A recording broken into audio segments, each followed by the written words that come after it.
I was probably the best pitchman for Microsoft Excel. They were literally printing money. I was working on pure instinct. I remember sitting down with the two founders right before they decided to fire everybody. I said, look, you're paying me to tell you the truth. I'm going to tell you the truth. Bruce, so excited to meet you. Thanks for coming on Solar for CIO. How are you? Good. Great to be here. You know, it might sound like I'm trying to be flattering, but I think we might have flown all the way out to the Bay Area just to meet and talk to you. I don't believe that. I think we might have. I think would the phrase be Bay Area legend? I think you maybe earned that at the moment. You're overstating it. No, maybe, but you didn't. But we're gonna come to that shortly, and your time here, right? But let's begin at the beginning. And I think if people don't know you watching already, they're going to find out what an absolutely unbelievable career and journey and story you've had, right? But it started out in Brooklyn, is that right? Yeah, just to be clear, when I think about my career, it's one big accident. Grew up in Brooklyn before Brooklyn was cool, because today it's kind of cool. My dad owned a retail appliance, TV, radio store back when that was considered advanced technology. Sure, yeah, cutting edge. Yeah, cutting edge. What was the atmosphere in the neighborhood like? Was it rough? Was it? It was just a working class neighborhood. So taxi cab drivers, city workers, sanitation workers. I guess I was somewhat fortunate. My dad actually owned a retail business, but it was a working class neighborhood. And the TV shop, how big a part of your earliest memories, of your formative memories, was that technology? Because accident or not, I mean, that would suggest a certain through line through your career. Yeah, small shop. Radios, TVs, appliances, toasters. If you had to think of any formative influences or experiences or lessons that you were taking from your environment at that time that served you well throughout your subsequent life? There were two things. One is being exposed to that product. It had always fascinated me, just how it all worked. I was just fascinated by it. Nice. And then, I think that kind of gave me the ability and aptitude to adapt technology. Yeah. Which certainly helped me early on in my career. And the other thing is, because my dad was ultimately a business person, I learned about business through him. He was the ultimate sales guy. Yeah, the commercial and the technical, basically. Yeah. Two currents in your subsequent accidental career, which was a little less accidental now we talk about it, maybe. I don't know. But how was it in school at the time? Were you a keen student? Were you interested in sciences and such? Yeah, I was really good at science and math. Not a great reader. Certainly wasn't creative. I was a terrible artist. We find, on the show, we speak to a lot of people, top of their professions in technology, various types of roles, CTOs, CIOs, CEOs, etc. And you often find that some early responsibility which seems to supercharge their ambition or their drive. I mean, do you think that experience with, I think it was a combination. It was what was ingrained in me to graduate college. Yeah. Fending for myself and learning how to be truly independent. Yeah. I mean, from the time I was 13 on, I really didn't have any supervision. Sure. And I was working at different jobs, and through college, I went to a local university, a local college, and wanted to be successful. Yeah. And that kind of shaped my future. It will.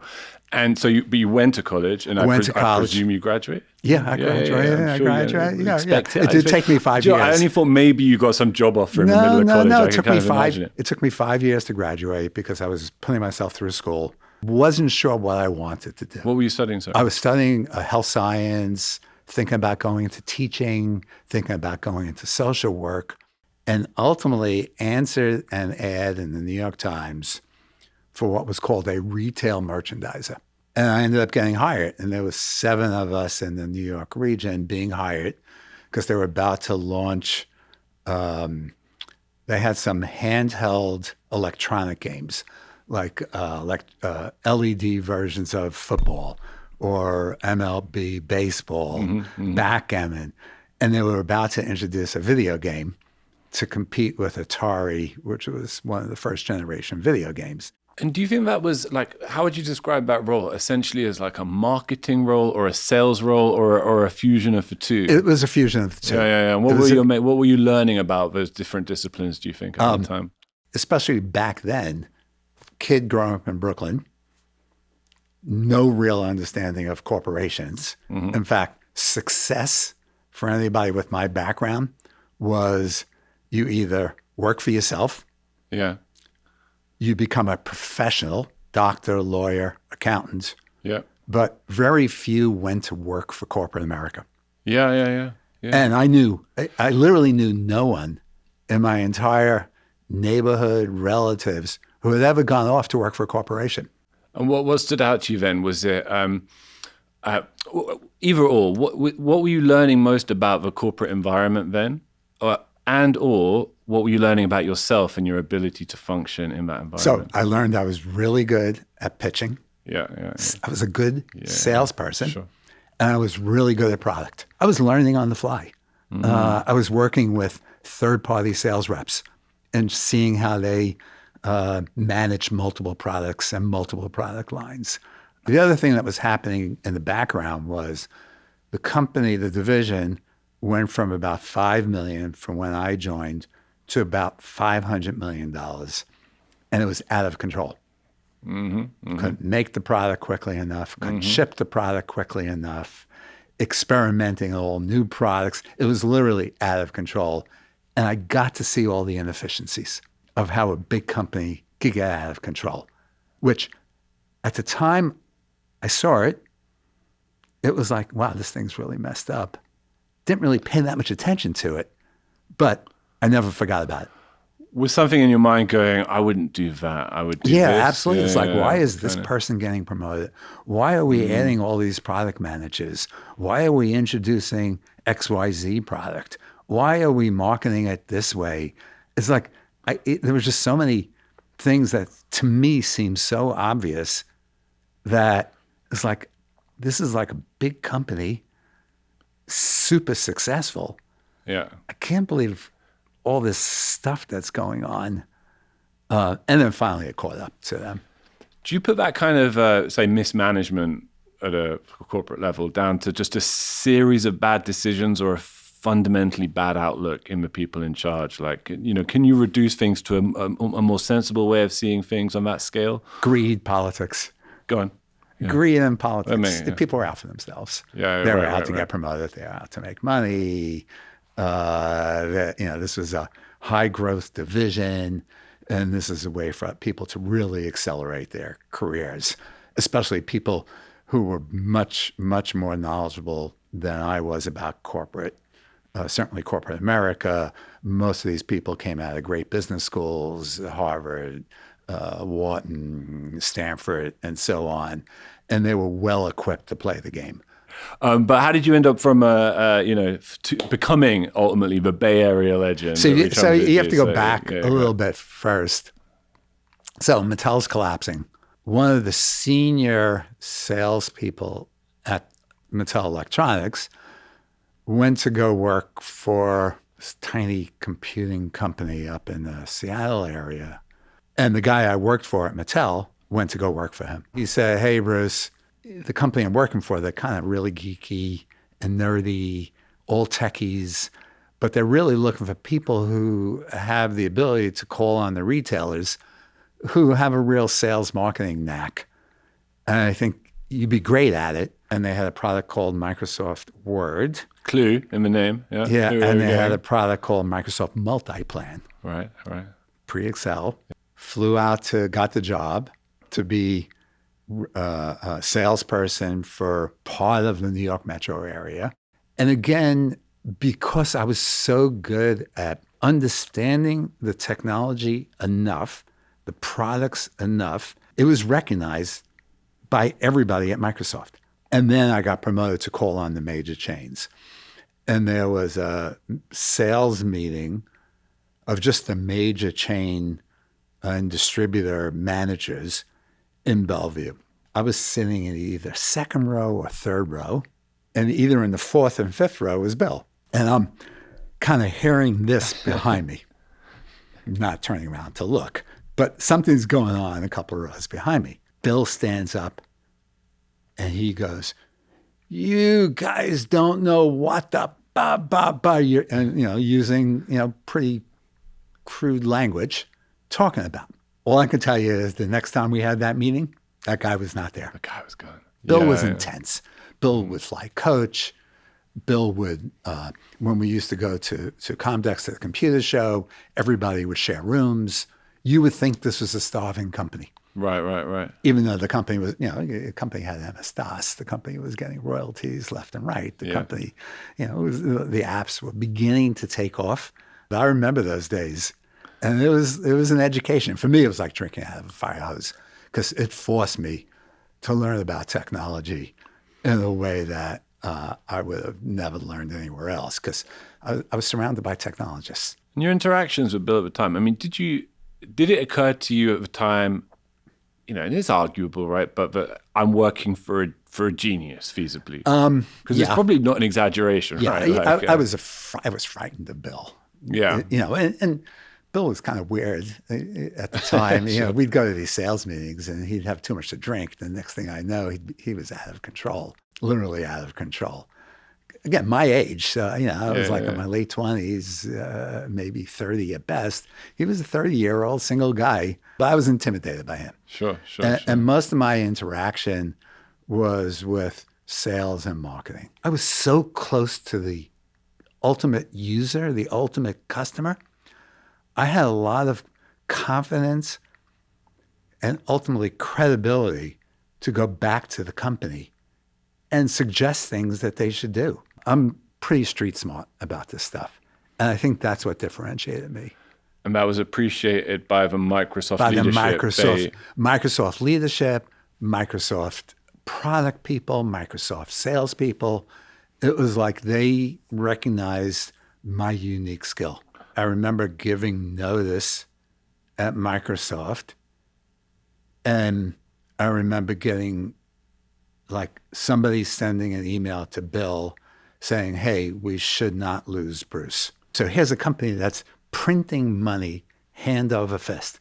And they ended up giving me a counteroffer, which I, at the time, regretfully refused. For a number of years, I thought I blew it. He was intensely bright. It's like, I'm staying away from this thing because I just didn't have the confidence to deal with him. If you had to, from that period at Microsoft, that first stint, if you had to encapsulate your learnings that really informed your leadership style and your leadership insights later, what would they be? The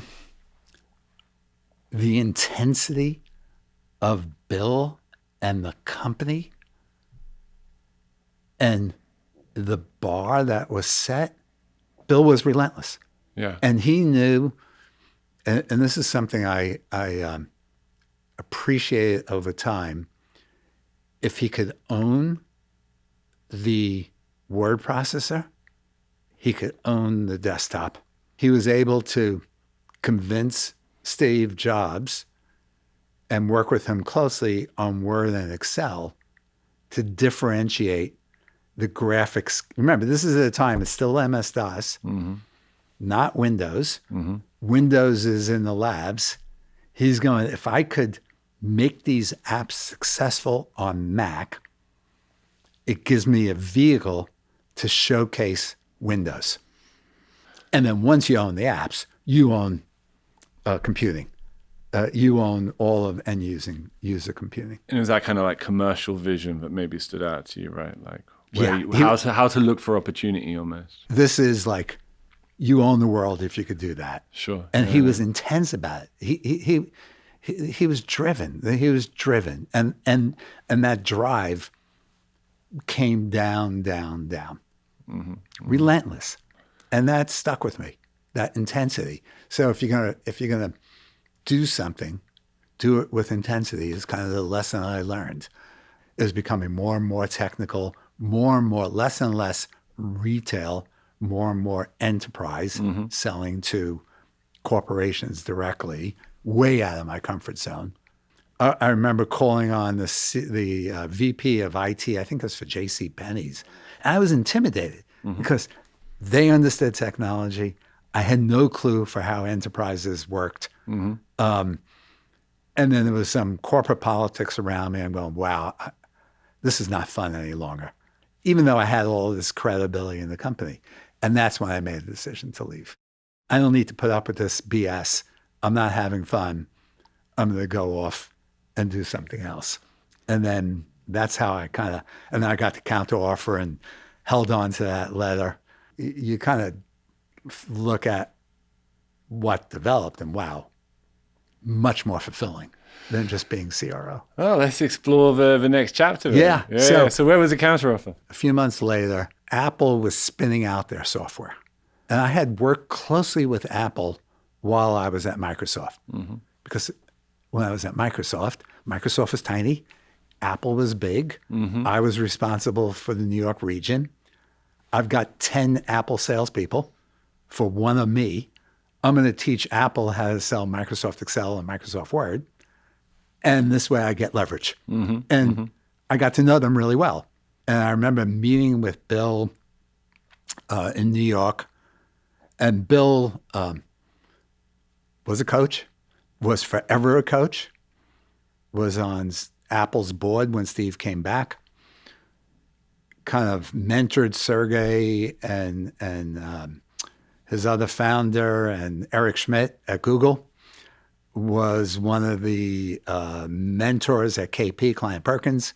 He was the coach of Silicon Valley.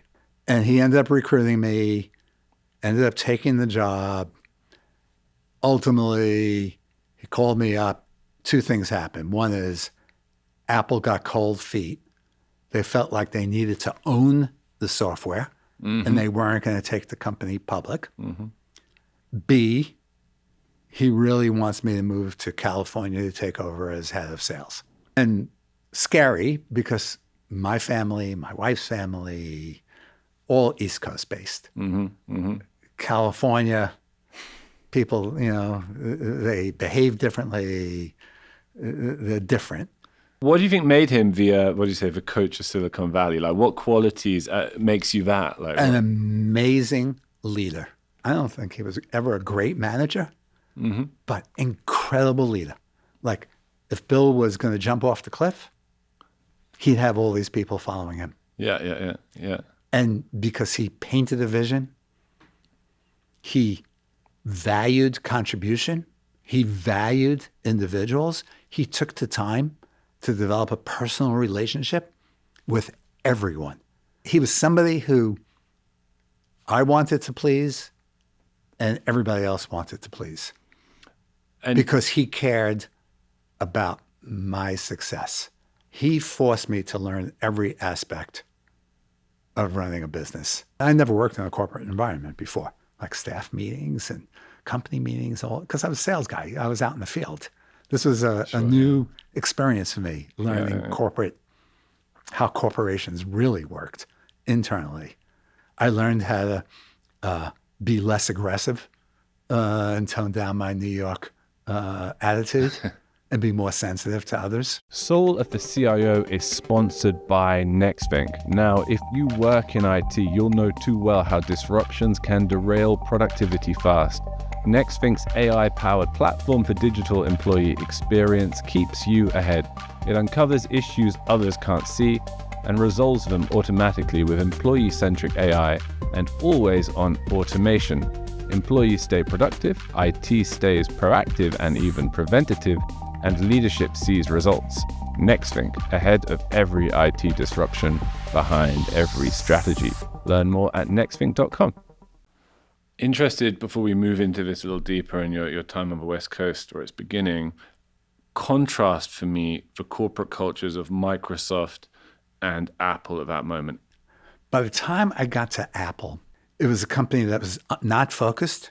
John Sculley was a terrible CEO, and they were trying to do too many things, too many products, too many versions of the Mac, too many experiments, operating systems. They were just an out-of-control company. Windows was taking over, and they were in denial mode, how successful Windows was coming. And I'm sure people got it, but they couldn't execute. Couldn't react. Yeah. They couldn't react. Meanwhile, you got Bill Gates running this super lean, obsessive operation still. Yeah, and I'm running, and I'm working in this small little entity that's focused on both. Yeah. on.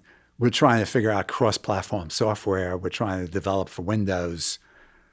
We know our parent really doesn't want us to develop for Windows, but we're telling them unless we're multi-platform. And meanwhile, Microsoft is executing left and right. I knew Claris was a dead end because Apple was it was now buried under Apple. I knew that the manager I was working for, the CEO, was somebody I didn't respect. I had picked up, and I was lucky, I picked up running what was a publishing group, meaning taking third-party developer products and sticking the Claris name on it. And you're here now, right? You're in the West Coast. So I'm on the West Coast. Whole different world of opportunity. opportunity. Trying to figure out what to do. Yeah, I continue my relationship with Bill Campbell, who's kind of, hey, Bill, he's connected with all the VCs and trying to figure out, should I do a startup? What should I do? I'm not really clear. Got 2 young kids. I'm really not sure what's next. And I ended up getting a call from the recruiter for a company called Aldus. Aldus was the developer of PageMaker, page layout software, before InDesign. Met with the CEO, and they had a small division down in San Diego, a consumer division. And my passion, my dad, retail store, Mattel Electronics, early days Microsoft. My passion was always consumer. And he said, hey, we need a leader for this division. And I said, I'd really be interested. He had announced he was stepping up to chair of Aldus. They were a public company. And I said, I don't want who I work for next really matters to me. Because I learned that Claris, you work for somebody who's great. You work for somebody who you don't respect, who has no values. At that point in my life, I had made what I thought was enough money. I'm not working for a jerk. Sure. I'm done. I'm done with that. Yeah. So I said, when you find a CEO, if you haven't filled the position, give me a call because I'm interested. So a few months go by. I'm still trying to figure out when, I have to leave Claris Apple. I get a call from Paul Brainerd, who was the chair, said, hey, Bruce, just want to let you know, we're getting really close to the CEO. It's super confidential. Are you still interested? I said, yeah. He goes, great, my admin, I remember her name was Marlene, will get in touch with you. And she's super secretive, and she has me filling out an NDA, going, wow, this must be some hitter. You're going to be meeting at the Marriott in San Francisco. And I walk in, sitting next to the chair of Aldus is Chuck Geschke, who is the co-founder, co-CEO / chair of Adobe. I never met, but because I lived in the Valley and knew all the characters, I kind of knew who he was. Sure. Plus he was kidnapped like a year or 2 earlier, and his face was pretty infamous. The guy was so transparent, so honest. Like I'd ask him questions, what are your plans for the division? He goes, I really don't know. Yeah. He goes, talked about the culture of Adobe. There were 2 PhDs, graduated from Carnegie Mellon, went to Xerox PARC. Adobe was an accident. I remember calling my wife. I said, I really can't give you the details, but I have no idea how it's going to work out, but I'm going to do this because I really like this guy. The business was a little shaky, felt a little dysfunctional. And I'm realizing, wow, this business is really broken. But we had this concept of, can we resurface Adobe products to address a different market? Digital photography was just beginning to take off. Fuji, Minolta, Yashica, Konica, and Sony. And it was pretty clear they were all working on developing digital cameras, which gave me the confidence to continue on this journey. And not me, but we took Photoshop with no help of the Photoshop team, because the Photoshop team wanted nothing to do with us. We're going to destroy the brand. You guys don't know what you're doing. The footprint's too big. We created this product called Photo Deluxe. We wanted to call it Photoshop Home, but the Photoshop team didn't let us. So I ended up doing Photo Deluxe from the makers of Adobe Photoshop, just to piss them off, but also to give me credibility. Yeah. And the other thing we needed to do, because Microsoft, Kodak, was funny. They tried to sell us the product they were working on. I knew that a branded product from Kodak and Microsoft, we couldn't compete with, because Adobe had no retail presence. Yeah. They were professional software. Yeah. I said, we have to get to the OEMs, the camera guys and the printer guys and the scanner guys before somebody goes shopping at retail. So we developed this product called Photo Deluxe, super successful, ended up shipping like 20, 30 million units, shocked everybody at Adobe that we were able to pull this off, this small group of us. And I remember telling one of my colleagues, somebody who had worked with me, I said, either everything I learned at Apple, Claris, from Bill, from Mattel is incorrect, or this company's going to hit a wall. Yeah. And the company hit a wall. They were super profitable. They were providing in effect, the imaging engine, the operating system for printers. So when you bought an Apple LaserWriter or an HP LaserJet or a Konica professional printer or a Xerox printer, it came with Adobe technology, and they would get a royalty. Mm-hmm. They were literally printing money. I'm running the applications group at this time. So because I did such a good job doing that consumer product, they ended up giving me all of the applications to run: Photoshop, Illustrator, Premiere, After Effects. I made a conscious decision. I have to leave Adobe because they're so out of control, and it's political, and left hand doesn't know what the right hand is doing. They've got all these fiefdoms, and it was so dysfunctional. And it's all selling to the same customer.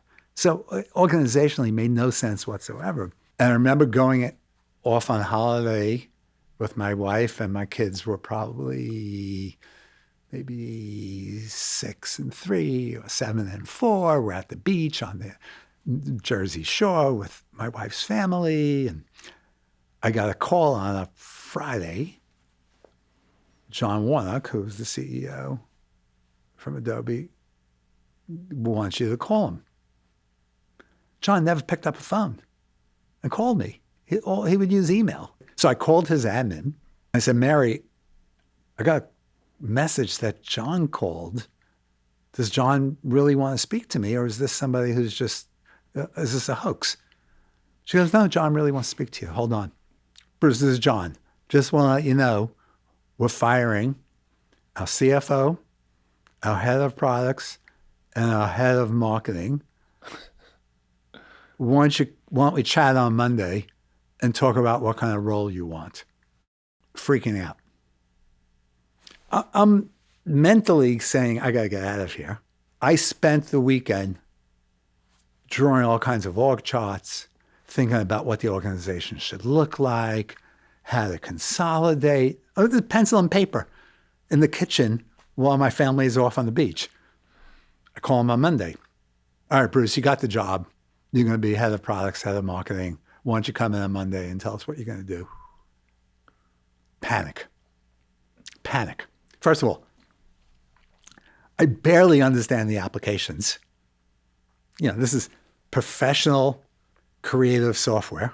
Like, I'm way beyond my capability. Way beyond. I said, look, I'm changing the organization. Here I come in, I'm going to lay off 10% or 12% of the company. Mm-hmm. During the dot-com bubble. Mm-hmm. And we're losing 20% of the employees at the time because people realize how dysfunctional the company is. Mm-hmm. And I remember the meeting with my team. I said, look, this is how we're going to organize. If you don't want to be here, I understand, and we'll help you out. give you a package, help you find another job. But I need your commitment. Mm-hmm. And you got to tell me whether you're in or you're out. And then it was 2 years of heavy lifting. I was working on pure instinct. It's pure instinct. I'd go home at night. I'd go home to my wife. I said, Gail, I don't know if I could do this. I just don't know if I'm capable. The advantage I had, because I was on the outside looking in for my first 2.5 years at Adobe, I got to see all the dysfunction firsthand without any bias or agenda. I was just watching a dysfunctional company while I did my own thing. I remember sitting down with the two founders right before they decided to fire everybody. I said, look, you guys, this is not about me. The company is not operating the way it needs to operate. Here are some of the issues I see. At the end of the day, my group, the consumer business, should not exist. I understand. It probably means not a job for me, and that's fine. But you're paying me to tell you the truth. I'm going to tell you the truth. All of a sudden, I'm heading up products and marketing. I'm going to do what I think is the right thing for the company. Mm-hmm. And I just went about doing that. I was as humane as I possibly could be in letting these people go. But we got through it. And 2000, became president, and later that year became CEO, and the rest is history. The insight you had about making the sort of business, creative apps, straight to consumer, direct to consumer, it's kind of a visionary insight, right? Like it's a big, deep visionary insight, and it changed the direction of your career and ultimately of Adobe. And I'm curious what understanding of consumer tech and of the evolution of consumer tech informed that insight, and how that later influenced your running Adobe itself. So the real answer is I don't know. I think it was in my DNA. I think it was sitting on those Saturday afternoons and during the holiday season, Sundays, in my dad's store. I was going to say. And watching him deal with customers, consumers, buying appliances and TVs and washing machines and dryers and the like. Realizing what my differentiation was throughout Microsoft and Apple was paying attention to the consumer. For me to stand out, I had to key in on the ultimate user and consumer.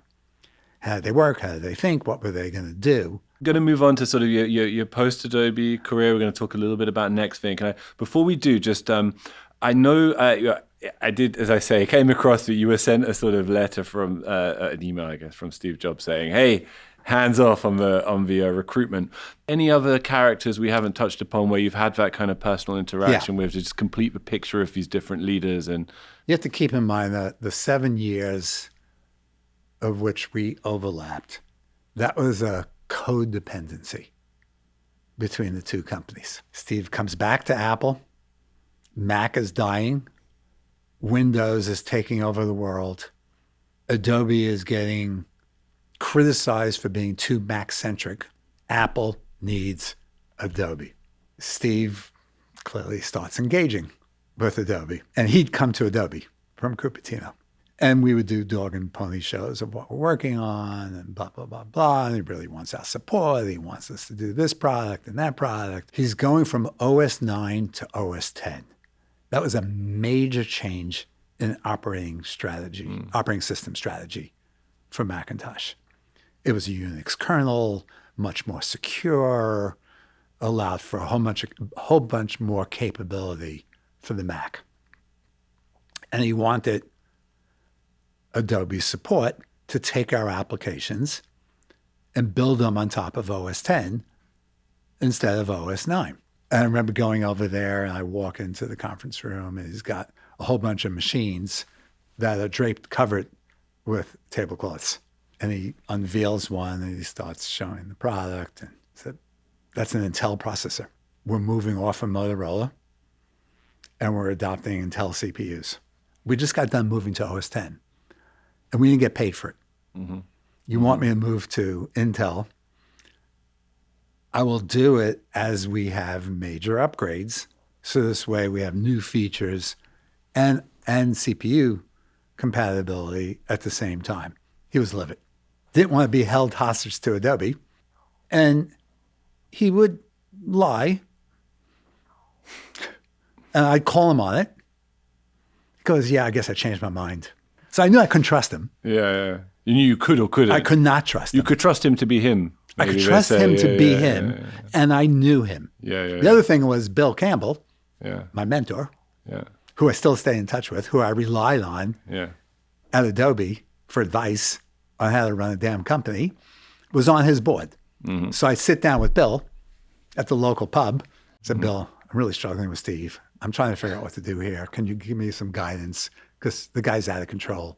And well, think about this, think about that. So he was extremely difficult to deal with. He was brilliant. He was brilliant, creative, autocratic, got the most out of people, abusive to people. But because he was so brilliant, he was able to get away with it. That was Steve Jobs. One-on-one, there was this, I could have a real conversation with him. I remember when he was ill the first time, I called him at the hospital. He was very vulnerable, very honest. Put more than one other person in the room, it was the Steve show. Didn't make a difference who was in the room. His person, my person. Steve was so passionate about Apple, was so driven to have success, he would do whatever it took. And if he had to lie, he lied. And if he had to play the game of talent that he played the game of talent. But the relationship with Steve was an ongoing 7 years of, God, this is painful. This is it's like, but at least I knew where he was coming from. I knew what he was ultimately wanted to achieve. Bill was my experience directly with Bill. Campbell? Or no, Bill Gates. Yeah. My experience with him was really at the time that I worked there, and it was really through those events and through other people. So I'd watch him at sales meetings, and I'd watch him behave. He was just focused and driven. What you see is what you get. He was true WYSIWYG. Like, I don't have to guess. There's no lying here. Bill is Bill. And Microsoft was like that. And the thing that amused me and made it easier to deal with Microsoft at my tenure with Adobe was Microsoft didn't change. They still ran the company like when I was there in the 80s. And so they were predictable. I knew what they were going to do. Like, the thing that probably gave me the most, I wouldn't say the most, but a really good sense of pride was Bill. Somebody had asked Bill, in retrospect, there's this something where you made a mistake or you would have done differently. And this is, I think, before the mistakes he made with mobile and search. He said, Acrobat and PDF should have never existed.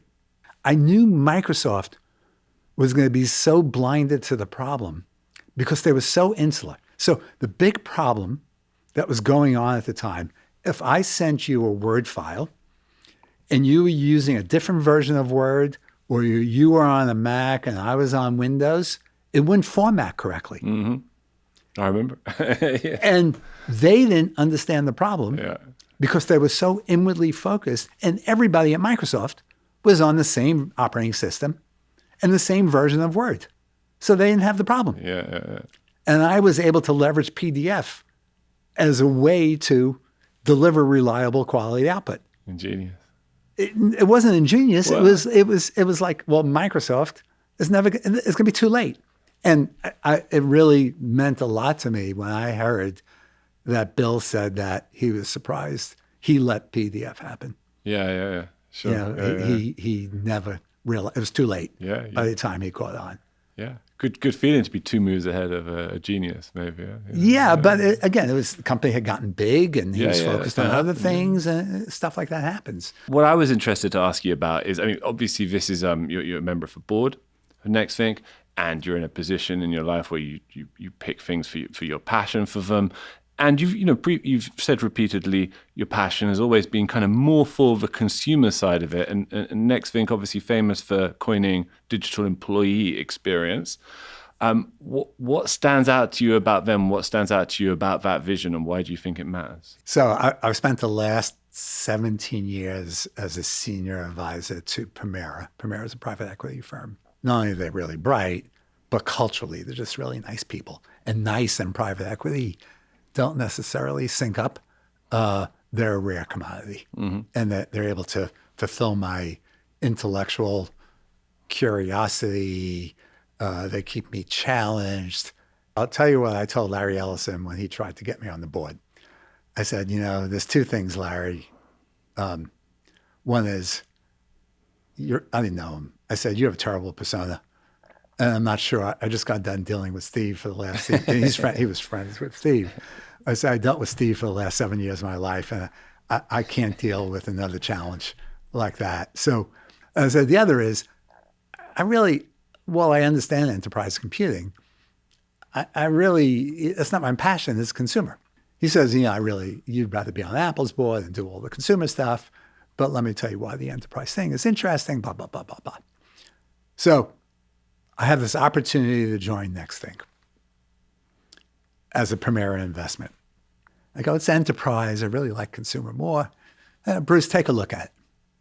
Okay. You are making users, who are really consumers, lives better. So you really do touch the consumer indirectly, because if you do a good job on DEX, on the digital employee experience, you're helping the user who's actually a consumer. That combined with, I really loved my meetings with Pedro Belos. He is one of the best CEOs that I've had the opportunity to work with. And I say that really cares. He's really passionate, really cares about the employees, driven, wants the company to be successful, will do what's necessary to make the company successful, as long as he doesn't have to compromise his values. Like, he's had to help people out of the business, executives who weren't scaling, but he does it humanely, something I care about. And what I love is I typically do a monthly, with my Permira colleague, a one-on-one with him. I have, I know enterprise computing now because of all the work that I've done with Permira and because of Oracle. I've become pretty good at it, even though it's not my passion. So I always give him ideas and thoughts, and I help him on organizational suggestions. And he'll listen. He'll question it. He'll give me his thoughts. He'll go off and think about it. And then the next time we speak, Bruce, I really thought about X, Y, Z, but I really think that's not the right approach for the following reasons. And I think about it, I go, yeah, he's right.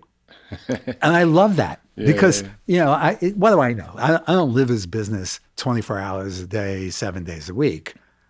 I try to take some of my experiences, observations, share it with him.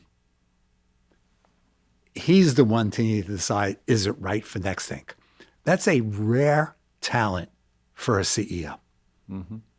To know which ones to listen to and which ideas to reject.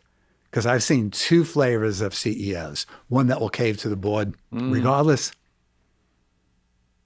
and do what the board says without pushing back. And then there's those who don't care what the board thinks and will just do whatever they want. And I think a great CEO will balance that. And that's what I love about Nexthink. For CIOs watching, in a nutshell, we haven't got much time, but why should they care about Nexthink's vision? They're going to make CIOs' lives much, much, much easier because CIOs have a lot on their plate today. They have to figure out how to leverage Gen AI throughout the enterprise, both internally and in the products themselves. They have to deal with cybersecurity in a tougher and tougher environment. They have to continue to figure out ways of moving workloads to the cloud, paying attention to tickets, to end users' problems with their PCs should not be something they're focused on. And Nexthink is the company that can help alleviate a lot of those issues and make their employees happier and allow them to focus on the job that they do. What is the one consistent factor you feel that's driven your career, driven your success, and continues to inspire you today? What's that through line? Treating people humanely when you have to make hard business decisions. It's the right thing to do. So yeah, earlier on, I was driven to succeed, not really understand what success meant, but I overachieved. The hardest thing was once I realized I've achieved those things, I was able to take a step back and say, what do I really want to do on a go-forward basis? I really want to give it back and try to help others be successful. Mm-hmm. I learned that from Bill Campbell, and I try to help Pedro. I try to help Primera and their partners as they do investments. In a weird way, I try to help Larry. I'm not sure he sees it that way all the time, but my job is to help others achieve the success that they want to achieve, even if they don't know that's what they want to achieve at that time. And I dare say, Bruce, it's that ethos that makes you now demonstrably, for anyone who was skeptical at the beginning of this interview, a Bay Area legend. Thanks so much for coming to see us, man. It's been a pleasure. Thank you. My pleasure.